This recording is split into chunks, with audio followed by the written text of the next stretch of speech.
안녕하십니까. 국내 이슈를 통해 주식에 대한 투자 포인트를 찾아보는 크로스체크. 저는 오현진입니다. 오늘도 준비된 세 가지 기사 내용 살펴보도록 하겠습니다. 먼저 이데일리 기사입니다. 해외 직구 관련된 기사인데요. 작년 주식 해외 직구가 역대 최대치를 기록했습니다. 미증시가 신고가를 기록하고 국내 증시가 부진했기 때문에 해외에서 투자 기회를 찾은 투자자들이 많았다라는 건데요. 그중에서도 아마존을 가장 적극적으로 사들이는 모습 나타났습니다. 해외 직구 관련된 이슈 첫 번째로 살펴보겠습니다.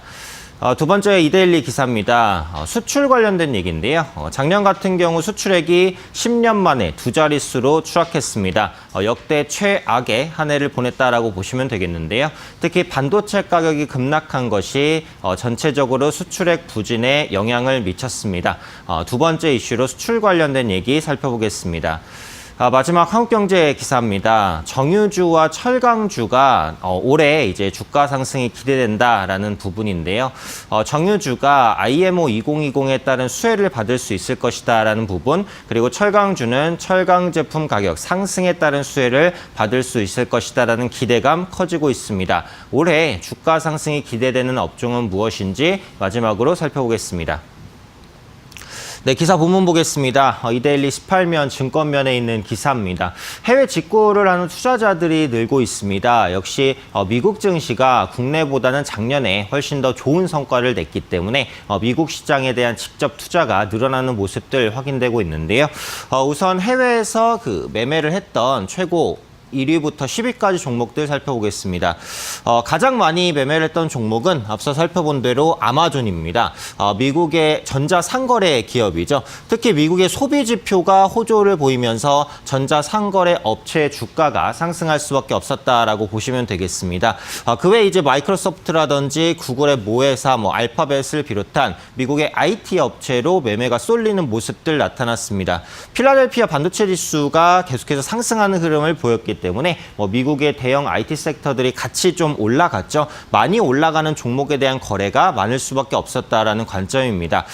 추가적으로 이제 애플도 거래가 좀 많았었던 9위 종목에 랭크가 돼 있습니다. 한때 스마트폰 부분에 많이 위기를 겪었었지만 최근에 신규로 출시된 플래그십 스마트폰이 좋은 판매를 보이면서 거래 상위권, 주가도 역시 크게 상승하는 모습들 보였습니다. 그래서 결제금액 상위 10종목을 한번 보시면은 중국에 투자하는 ETF 하나를 제외하고는 모두 다 미국 기업, 그리고 모두 다 IT 기업이라는 것을 알 수 있습니다. 유일하게 이제 탑 10에 순위를 올린 것이 BIT 종목 테슬라입니다. 그래서 전기차 시장이 올해도 고성장을 보일 것으로 전망이 되고 있기 때문에 전기차 관련주에 대한 관심이 필요한 대목이라고 보시면 되겠습니다. 그래서 작년 매수 상위 종목 같은 경우에는 재작년과는 조금 다른 모습입니다. 그래서 전년도에는 금융이라든지 제약도 포함이 됐지만 작년에는 대형 IT 관련주에 매매가 집중됐다라는 거죠. 하지만 그렇다고 모든 IT주가 상승한 것은 아닙니다. 그래서 미국 IT 업계를 선거했던 팡이라고 불리죠. 페이스북, 아마존, 넷플릭스, 구글 4기업 중에서는 페이스북과 넷플릭스가 순위권 밖으로 밀려나는 모습이 나타났습니다. 특징적인 부분은 콘텐츠 기업의 약진입니다.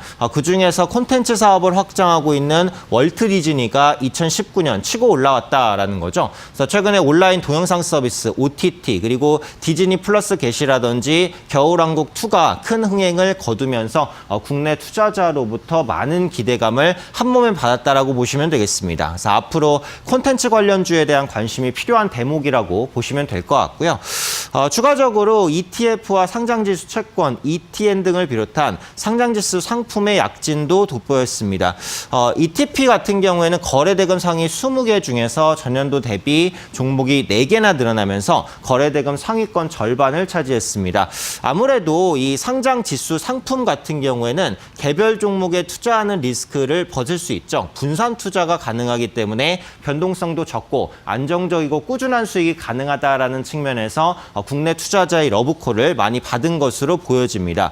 앞으로 미국과 중국 기업에 대한 관심이 좀 필요하다라는 분석 기사들도 많이 나오고 있는데요. 미국과 중국이 각각 이제 기술 그리고 소비 부분에서 신패권 경쟁에 나섬에 따라서 양 국가를 중심으로 편중된 성장 기회가 제공될 것이다라는 전망들 나오고 있습니다. 또 미국 증시 역시도 아직까지는 상승 랠리가 크게 꺾이지는 않고 있는 상황이기 때문에 추가적인 반등 가능성을 충분히 생각해 볼 수 있을 것 같고요. 또 최근에는 그 증권사에서 해외 주식도 많이 커버를 합니다. 그래서 매매하시는 증권사 홈페이지에 로그인을 해보시면 대형 해외 주식에 대한 리포트들이 많이 나와 있으니까요. 그런 부분들을 해외 직구를 하실 때 참고하시는 것도 좋은 매매 방법이 되겠다고 말씀드리겠습니다. 다음 기사 내용 보겠습니다. 이데일리 구면 경제면에 있는 기사입니다. 작년 한국 수출 같은 경우 굉장히 어려움을 많이 겪었습니다. 미중 무역 분쟁이 있었고요. 글로벌 무역 규모가 적어지면서 국내 수출업체들이 크게 타격을 받을 수밖에 없었다고 볼 수 있습니다. 수출입 실적 추이를 한번 보시면요. 2018년에 6,049억 달러에서 작년에 5,424억 달러로 약 10.3% 감소하는 모습 나타났습니다. 수입 같은 경우에도 작년에 5,032억 달러로 2018년 대비해서 6% 정도 감소했습니다. 아무래도 이제 수출 감소폭이 수입 감소폭보다는 훨씬 더 컸다라는 것을 알 수 있는데요. 이렇게 수출이 가장 크게 감소했던 이유 중에 하나 반도체 그리고 석유화학 부분이라고 볼 수 있습니다. 작년에 1,267억 달러에 달했던 반도체 수출액이 전년보다 25% 이상 줄어들었습니다. 반도체 가격 단가가 하락한 영향이 굉장히 컸다라고 볼 수 있겠죠. 그래서 8GB 기준 D램 가격은 작년 7.19달러에서 지난해 7.19달러에서 작년 2.81달러로 반토막 이상 떨어졌습니다. 그래서 수출 물량은 늘어났지만 가격 하락폭이 너무 컸기 때문에 전체 수출액 부분에 있어서는 감소세가 불가피했다라고 볼 수 있겠고요. 화학 제품도 뭐 다르지 않습니다. 그래서 작년 석유화학 수출 단가는 톤당 1,125달러로 전년보다 16.4% 급감했습니다. 그러니까 석유화학 제품 같은 경우에는 경기에 대한 영향이 워낙 크고 중국 의존도가 높은데 미중 무역 분쟁 그리고 앞서 말씀드린 경기 둔화 이런 부분들이 화학 제품에 대한 판매를 크게 둔화시킨 것으로 판단이 됩니다. 다만 최근에는 기대 요인들도 조금씩 나오고 있습니다. 특히 수출 감소폭이 줄고 있다는 거죠. 작년 12월 수출을 보시면은 전년 같은 달 대비해서 5.2% 감소했습니다. 물론 13개월 연속 감소세를 이어가고 있긴 하지만 7개월 만에 수출 감소율이 한 자릿수로 줄어들었다는 부분은 긍정적입니다.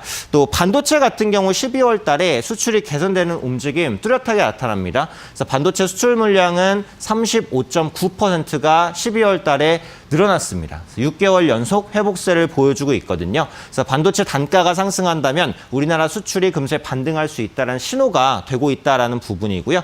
지지부진했었던 자동차 수출도 살아나면서 전체적인 수출이 견인되는 모습들 나타나고 있습니다. 이런 이유들로 인해서 올해 수출 같은 경우에는 1분기에 반등할 것이다라는 전망이 힘을 얻고 있습니다. 기저효과도 있다라고 볼 수 있지만 반도체 업황이 개선되고 있고 또 미중 무역 분쟁이 완화되고 있고 유가 하락도 제한되고 있는 만큼 수출 여건들이 작년보다는 개선되고 있죠. 때문에 정부는 올해 수출이 작년보다 3% 정도 늘어난 5,600억 달러를 기록할 것으로 전망을 하고 있습니다. 또 국내 수출을 개선시키기 위한 정부의 정책도 앞으로 꾸준하게 이어질 것으로 보여지고 있습니다. 수출 개선을 위해서 모든 금융이라든지 예산 정책들을 비롯한 여러 가지 수단들을 총동원하겠다라는 계획들을 가지고 있고요. 해외 마케팅 부분에도 5천억 이상을 지원하겠다라고 했습니다. 그래서 미중 무역 협상이 이제 진행되고 있는 와중에 글로벌 경기 개선, 반도체 수출 단가 개선, 그리고 정부의 지원까지 맞물린다면 올해 생각보다 빠른 속도로 수출이 개선될 것으로 보여집니다. 낙폭과대 수출 관련주를 주목해야 되는 이유가 되고 있으니까요. 수출주에 대한 관심 꾸준히 가져보실 필요가 있다고 생각됩니다. 마지막 기사 내용 보겠습니다. 한국경제23면 증권면에 있는 기사입니다. 올해 같은 경우 기대할 업종으로 정유주, 그리고 조선주, 철강주 이런 종목군들을 뽑아주고 있는데요. 한 종목씩 한번 살펴보도록 하겠습니다. 우선 정유주 같은 경우 IMO 2020에 따른 수혜를 받을 수 있다는 기대감, 철강주는 낙폭과대에 따른 가격 매력이 있다는 관점인데요. 우선 대부분 미중 무역 분쟁에 따른 영향을 받았었던 업종이죠. 그래서 이들 업종에 대한 업황 회복 회복이 올해 나타날 것으로 기대가 되는데 건설주 같은 경우에는 긍정과 부정 요인이 같이 있습니다. 긍정적이라고 한다면 이제 해외 수주에 대한 개선 기대감, 유가 반등에 대한 플랜트 수주 이런 부분들인데 부정적인 부분은 강력한 부동산 규제책입니다. 그래서 알려져 있다시피 정부에서 추가적으로 LTV라든지 DTI를 압박하려는 움직임들 나타나고 있고 서울의 주택 가격도 주춤해지는 그런 모습들이 나타나고 있단 말이죠. 때문에 건설주 같은 경우 해외 수주 기대감이 있다라고 하더라도 지금은 정부 정책에 대한 불확실성이 훨씬 더 크다라고 생각을 합니다. 그래서 낙폭은 작년에 업종 중에 가장 크게 이제 나타났지만 그럼에도 불구하고 빠른 반등이 조금 어려운 업종이 되지 않을까라고 개인적으로 판단을 하고 있고요. 철강주 같은 경우에는 가격 매력이 좀 부각이 되는 모습들 나타나고 있습니다. 특히 중국에서 그 인프라 투자, 1대1로 투자를 확대할 것으로 보여주고 있는 부분이 철강주에 대한 저가 매수가 들어올 수 있는 요인 중에 하나가 될 것으로 판단하고 있고요. 특히 이제 밸류에이션 매력이 굉장히 큽니다. 포스코 같은 경우 내년 PBR이 0.4배 정도, 그리고 현대제철 같은 경우에는 0.2배 정도, 거의 극단적 저평가, 한국전력 수준의 PBR을 평가받고 있기 때문에 더 이상 떨어질 공간은 없을 거라고 생각이 된다는 거죠. 그래서 철강 업황이 빠르게 개선되진 않더라도 완만한 반등은 가능할 것으로 판단하고 있기 때문에 충분히 저가 매수가 들어올 수 있는 요인이 될 것이다라고 판단하고 있습니다. 추가적으로 살펴볼 게 이제 정유 업종입니다. 그래서 정유사 마진을 결정하는 정제 마진이 현재 거의 최악 수준이라고 보셔야 되겠죠. 그래서 정제 마진은 마이너스 0.2달러, 오히려 이제 손해를 보는 구조입니다. 그래서 손익분기점인 5에서 6달러에 한참 못 미치는 상황인데요. 지금 정제 마진이 워낙에 많이 떨어져 있는 상황에서 올해부터 IMO 2020이 적용이 됩니다. 그럼 수익성이 높은 저유황유에 대한 수요가 증가하기 때문에 정제 마진이 개선될 것으로 보여지고 있고요. 가장 중요한 유가 같은 경우에도 계속해서 상승을 하고 있죠. 이렇게 되면 재고 차익이 꾸준하게 개선되는 모습들 나타날 수 있기 때문에 국내 정유사, S-OIL이라든지 SK이노베이션 그리고 GS 등에 대한 관심이 좀 필요한 대목이라고 보시면 될 것 같습니다. 마지막으로 살펴볼 부분은 이제 조선주입니다. 조선주 같은 경우는 LNG선이 이제 주요 모멘텀이 되고 있다라는 거죠. 특히 올해 상반기 같은 경우에는 밀어놨었던 카타르 수주가 다시 회복될 것으로 보여지고 있고 LNG 선박 같은 경우에는 글로벌 시장의 80% 이상을 국내 업체들이 싹쓸이하고 있는 모습들 나타나고 있습니다. 때문에 조선주의 수익성 개선 기대감도 충분히 기대되고 있기 때문에 완만한 반등 생각해 볼 수 있지 않을까 싶습니다. 추가적으로는 이제 여행항공주도 이제 개선 기대감이 있는 업종이라고 볼 수 있겠죠. 그래서 정부가 일본과 지소미아 조건부 연장에 합의를 이루어낸 만큼 현재 시점에서는 여행항공주 역시도 꾸준한 상승이 기대된다라고 보여지니까요. 관심 있게 보시면 좋을 것 같습니다. 네, 금일 준비한 기사 내용 모두 살펴보았습니다. 이번 달 초 같은 경우에는 삼성전자가 4분기 잠정 실적을 발표할 것으로 보입니다. 그에 따라서 4분기 실적 개선주에 대한 관심이 꾸준하게 확대될 것으로 판단되고 있으니까요. 4분기 실적 컨센서스가 상향되는 종목들, 그리고 올해 실적 개선이 기대되는 종목들 증권사 리포트를 통해서 한번 찾아보시고 실적에 포커스를 맞추시면서 투자 포인트를 잡아보셔야 될 것으로 생각됩니다. 이상으로 크로스체크 오현진이었습니다.